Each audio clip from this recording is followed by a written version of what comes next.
নমস্কার। দেখো এই ভিডিওর মাধ্যমে আমরা এসএসসির প্রিভিয়াস ইয়ার একটা কোশ্চেন সলভ করব। দেখো বড় একটা সংখ্যা দেওয়া আছে দেখতে পাচ্ছ। কোশ্চেনটা হচ্ছে এর সঙ্গে এই সংখ্যাটার সঙ্গে কত যোগ করব যাতে করে সেটা 11 দ্বারা বিভাজ্য হয়। ঠিক আছে, অপশানগুলো দেওয়া আছে একটা 1, 6, 5 আর 4। দেখো 11 দিয়ে বিভাজ্য হবে কত যোগ করলে। তাহলে লক্ষ্য করো আমরা কি করছি, এইটা করার জন্য সবচেয়ে ভালো উপায় হচ্ছে এগুলোকে দুটো দুটোতে আলাদা আলাদা করে নাও। ঠিক আছে, প্রতি জোড় করে নাও। এবার একে 11 দিয়ে ভাগ করছি। ঠিক আছে, এই 94কে 11 দিয়ে ভাগ করলে কত হচ্ছে, 11 9 99, বেশি হয়ে যাচ্ছে 11 8 88। এক্সট্রা কত থাকছে ওইটা নিচে লিখো। 6 থাকছে, 11 8 88 প্লাস 6 থেকে যাচ্ছে। এটা 11 4 44, 55 বেশি হয়ে যাচ্ছে 5 দিলে, তাহলে প্লাস 10। 11 4 44 তাহলে প্লাস 10।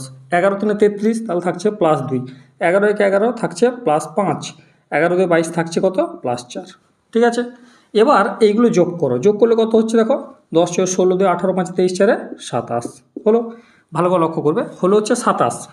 তোমার কাজ হচ্ছে এই 27-এর কাছাকাছি কোন সংখ্যা, যেটা মানে এর সঙ্গে কত যোগ করবো যাতে সেটা 11 দিয়ে বিভাজ্য হয়। দেখো 11 2 22, 11 3 33 হয়, অর্থাৎ আমার কত লাগবে, লাগবে হচ্ছে প্লাস 6। এই 6 দিলে কত হচ্ছে 33, যেটা হচ্ছে 11 দিয়ে বিভাজ্য হয়ে যাচ্ছে। তাহলে আমাদের এর সঙ্গে কত যোগ করবো, 6 যোগ করলে আমাদের অ্যান্সারটা হয়ে যাচ্ছে। ঠিক আছে।